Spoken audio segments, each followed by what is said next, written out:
Hello everyone, welcome to our YouTube channel the hybrid chemistry. आज की ये particular हमारी वीडियो है एचपीएससी असिस्टेंट प्रोफेसर केमिस्ट्री की स्ट्रेटजी के ऊपर। इससे पहले हमने 2 वीडियो अपलोड कर चुके हैं पहले ही, जो बहुत पहले करी थी जब हमारी ये वैकेंसी निकली थी कि आपको किस तरीके से तैयारी करनी चाहिए। तो पहले उन वीडियो को ज़रूर देख लें, उसके बाद ही इस वीडियो को देखें ताकि इसके साथ आप टाई अप कर सकें। इस पर्टिकुलर वीडियो के अंदर हम डिस्कस करने वाले हैं कि आपको तैयारी कैसे करनी है और क्या पढ़ना है बेसिकली, और कहाँ से पढ़ना है, यानी कौन सी बुक वगैरह से आपको पढ़ना है, कितने लेवल तक का पढ़ना है। ठीक, पर्टिकुलर जो फोकस रहेगा वो इन्हीं चीज़ों के ऊपर रहेगा, और मेनली क्योंकि स्पेक्युलेटेड टाइम पीरियड के अंदर हमें तैयारी करनी है, जो टाइम पीरियड हमें मेंशन किया गया है पेपर के बेसिस पर। तो चलिए शुरू करते हैं आज की वीडियो को। तो शुरू करने से पहले जो अनाउंसमेंट हुई थी उसके अंदर देख लेते हैं आप। अनाउंसमेंट के अंदर अगर हम केमिस्ट्री की बात करें, केमिस्ट्री के अंदर जो उसकी एडवर्टाइजमेंट नंबर है 43/2024 है, तो जिसका स्किल टेस्ट तो कोई होगा नहीं। स्क्रीनिंग टेस्ट की डेट दी गई है 11/5/2025 यानी कि 11 मई, और सब्जेक्टिव टेस्ट की डेट दी गई है आपकी 13 जुलाई, यानी कि अप्रोक्सीमेट अगर हम टाइम पीरियड की बात करें तो पहला जो स्क्रीनिंग टेस्ट होना वो 11 मई, यानी कि आज से लगभग 2 मंथ पड़े हैं अभी हमारे पास, 2 महीने हैं प्रॉपर। अगर इसी टाइम के ऊपर हमारा पेपर होता है एचपीएससी के थ्रू तो प्रॉपर 2 महीने हैं हमारे पास। इसी तरीके से उसके बाद अगर सब्जेक्ट नॉलेज टेस्ट होगा, यानी जो मेंस होना है, जो कि रिटन होना है, उसके अंदर भी हमारे पास 2 मंथ का गैप है। यानी कि अगर हम टाइम की बात करें तो हमारे पास बहुत ज़्यादा टाइम है, अच्छा खासा टाइम है। इस टाइम पीरियड के अंदर अगर हम आज से भी शुरू करते हैं अपनी तैयारी को, क्योंकि इसकी एलिजिबिलिटी, मिनिमम एलिजिबिलिटी क्या है, मास्टर्स प्लस नेट होती है।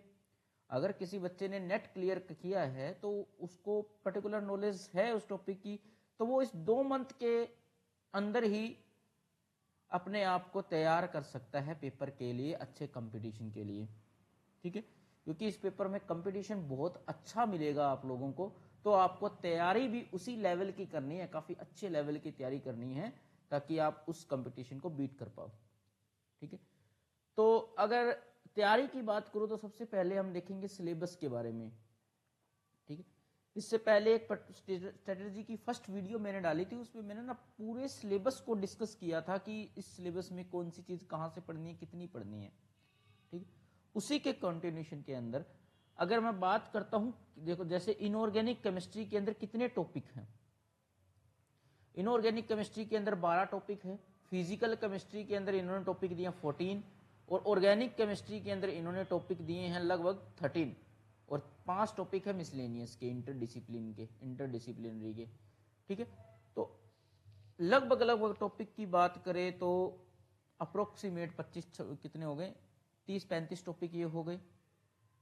ठीक है, उसी के बेसिस पर हम देखते हैं, इसमें टॉपिक तो हमारे हो गए 30-35 के आसपास। अगर इंटरडिसिप्लिनरी वालों का मान लो हमारे पास महीने हैं 2, तो 2 महीने में किस तरीके से, क्योंकि ये वैकेंसी पिछले साल आई थी तो लगभग बच्चों को मैंने बताया था कि आपका फर्स्ट स्टेप क्या होना चाहिए, आईआईटी जेई और नीट वाला नॉर्मल चीजें आप लोग पढ़ के रखें।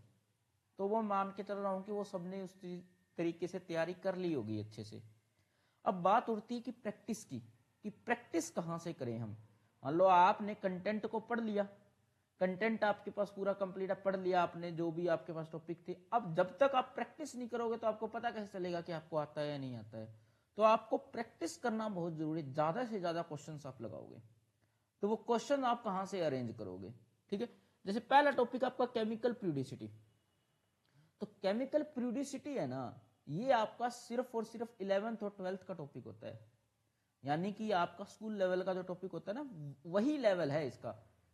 इसके आप क्वेश्चंस कर सकते हो कहां से, आप नीट के पीवाईक्यूज लगा लो सारे, आईआईटी जेई के पीवाईक्यू लगा लो, और जो सिमिलर एग्जाम्स होते हैं जैसे कि एचटेट होता है उसमें भी आते हैं केमिकल प्यूरिडिसिटी के क्वेश्चन। इवन एचपीएससी के बहुत सारे एग्जाम हो रखे हैं, पीजीटी के जो एग्जाम होते हैं उनमें आते हैं केमिकल फ्लूइडिसिटी के। पर टॉपिक का जो कंटेंट है ना वही रहना है आपका, कौन से वाला, जो आपने नीट और आईआईटी जेई के अंदर आपका केमिकल फ्लूइडिसिटी पढ़ते हैं ना, उतनी मोर देन इनफ है। ठीक है, केमिकल फ्लूइडिसिटी के।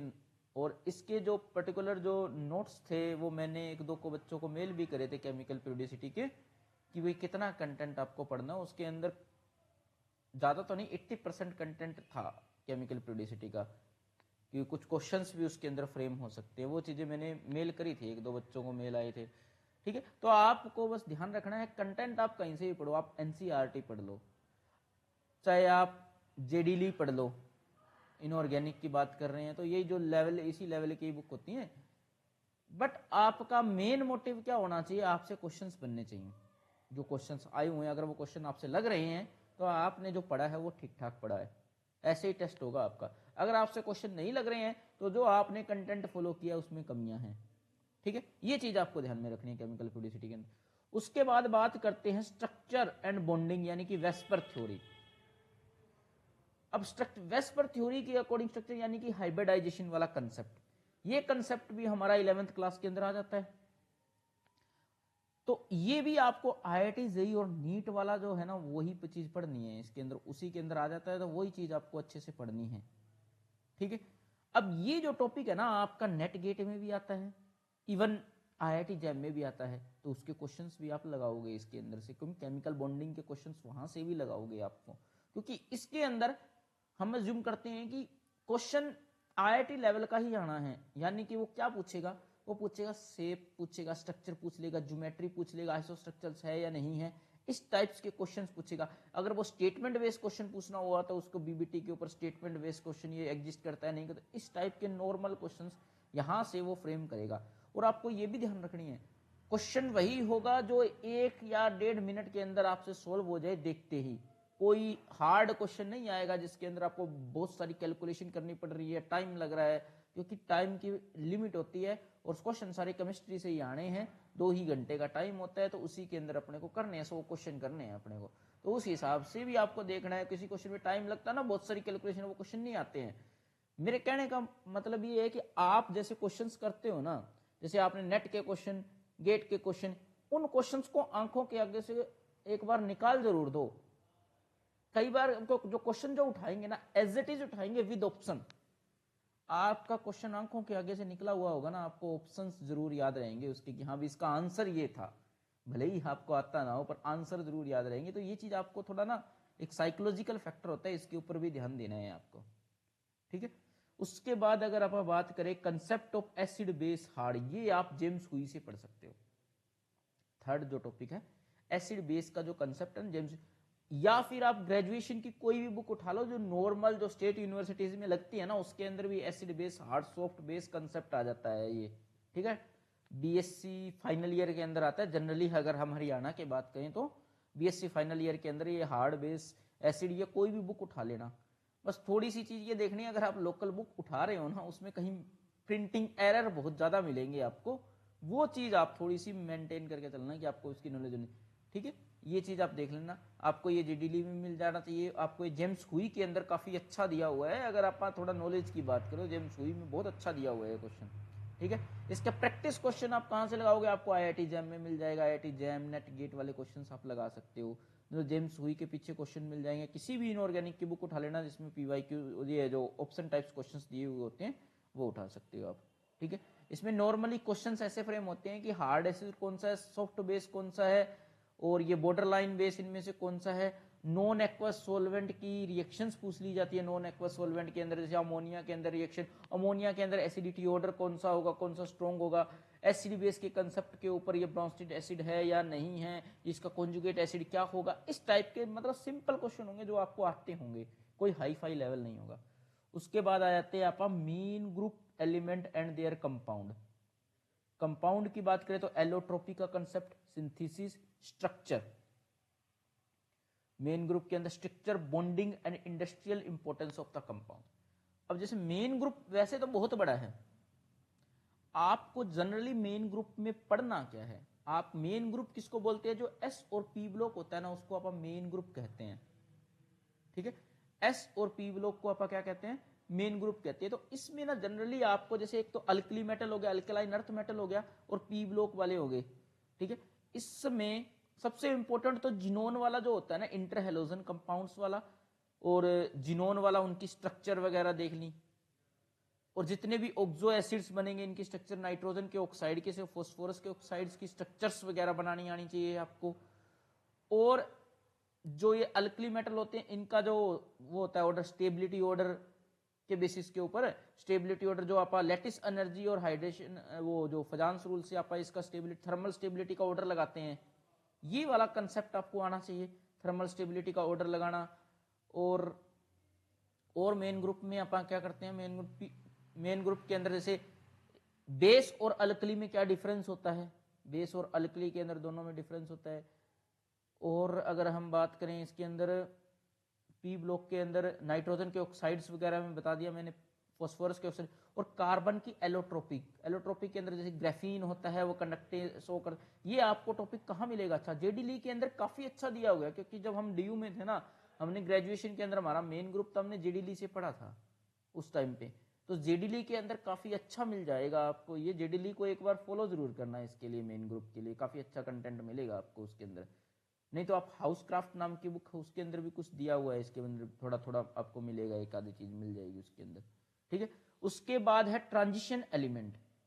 अब ट्रांजिशन एलिमेंट यानी कि कोऑर्डिनेशन कॉम्प्लेक्स, ये बहुत अच्छे से पढ़ते हैं आप आईआईटी जेईई और नीट, सॉरी उसके अंदर आईआईटी जैम और नेट या गेट के अंदर ना ट्रांजिशन एलिमेंट को भर भर के आप पढ़ते हैं मास्टर्स डिग्री के अंदर। तो इसके अंदर तो किसी को कोई कंटेंट से रिलेटेड भी डाउट नहीं होना चाहिए, और इसका जो लेवल जाना चाहिए वो तो पूरा अप जाएगा, गेट लेवल तक जाएगा, नेट गेट लेवल तक जाएगा, और ये इजी होंगे क्वेश्चन, तो इसके अंदर तो किसी को कोई डाउट ही नहीं आएगा। सारा का सारा कंप्लीट कोऑर्डिनेशन आपको पढ़ना ही पढ़ना है, ठीक है।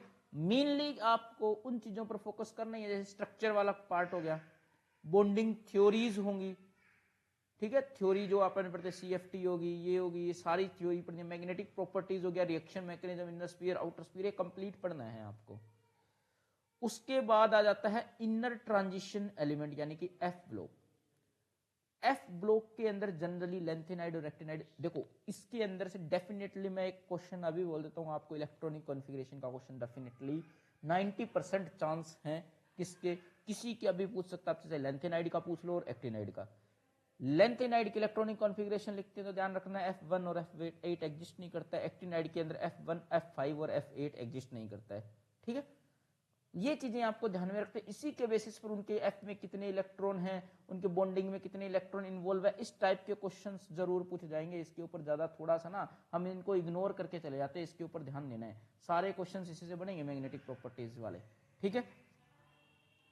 उसी के बेसिस पर इसका एक सेपरेशन मेथड है, एफ ब्लॉक में कैसे सेपरेट करते हैं उसको भी देख ला, आयन एक्सचेंज मेथड होता है वो चीज। उसके बाद है ऑर्गेनोमेटालिक केमिस्ट्री, ये भी नेट गेट वाला ही है अपना। ऑर्गेनोमेटालिक केमिस्ट्री के अंदर बेसिकली अपना जो बॉन्डिंग के ऊपर बात करेंगे अपन ऑर्गेनोमेटालिक के अंदर, ठीक है।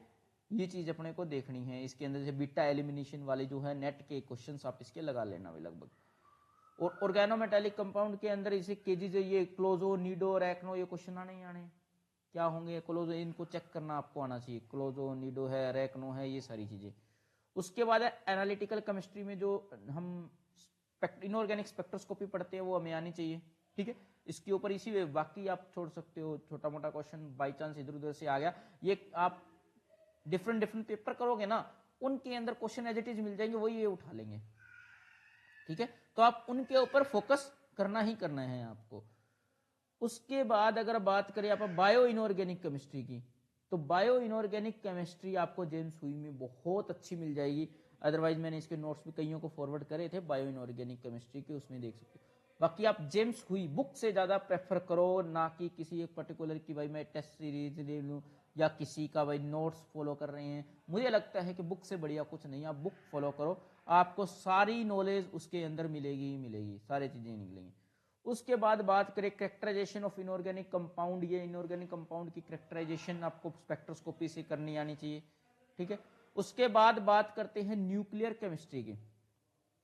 न्यूक्लियर केमिस्ट्री वही ग्रेजुएशन बेस्ड न्यूक्लियर केमिस्ट्री है, इसमें आपको डीकेज का कंसेप्ट आना चाहिए, ठीक है। फिजन क्या होता है, फ्यूजन क्या होता है, ये चीजें आपको क्लियर होनी चाहिए माइंड के अंदर, ठीक है। तो ये थी आपकी इनऑर्गेनिक केमिस्ट्री के ऊपर, ठीक है। वीडियो ज्यादा लंबी खिंच रही थी, इसलिए हम दूसरी वीडियो लेके आएंगे जिसके अंदर हम ऑर्गेनिक केमिस्ट्री और फिजिकल केमिस्ट्री को एक साथ कंबाइन करते हुए डिस्कस करेंगे। तो इनऑर्गेनिक केमिस्ट्री के अंदर आपको इतना पढ़ना है, ठीक है। और आपको बताया कि 2 मंथ हैं आपके पास, तो आप मान के चलो कि जो पहला मंथ है, अगर आप अभी से तैयारी कर रहे हो तो जो पहला मंथ है वो आपको इसी मतलब जो मार्च के महीने तक आपका जो रिटर्न जो कंटेंट है वो तैयार हो जाना चाहिए। और आपको तैयार इस तरीके से करना है जो कि आपके सब्जेक्टिव की साथ साथ तैयारी होती रहे, ठीक है। इस तरीके से आपको तैयारी करनी है। तो हम जल्दी कल तक दूसरी वीडियो अपलोड करेंगे जिसके अंदर हम बात करेंगे कि फिजिकल और ऑर्गेनिक के अंदर आपको क्या पढ़ना चाहिए, कितना पढ़ना चाहिए, उसके ऊपर उसी के ऊपर बात करते हुए आगे हम बढ़ेंगे फिजिकल ऑर्गेनिक, क्योंकि वीडियो काफ़ी लंबी होती जा रही थी, उसके बेसिस पर हमने इसको सेकंड वीडियो के अंदर कवर करना समझाया कि ताकि आपके लिए आसानी हो जाए। तो अगर ये वीडियो अच्छी लगी है, लाइक शेयर सब्सक्राइब करना ना भूलें। और अगर किसी को हमारे साथ जुड़ना चाहते हैं तो हमारे टेलीग्राम चैनल से जुड़ सकते हैं। डिस्क्रिप्शन बॉक्स में आपको लिंक मिल जाएगा टेलीग्राम चैनल का। किसी को कोई पर्टिकुलर डाउट हो तो वो भी हमसे पूछ सकते हैं, ठीक है। वीडियो अच्छी लगी है तो ज़्यादा से ज़्यादा शेयर ज़रूर करें। धन्यवाद।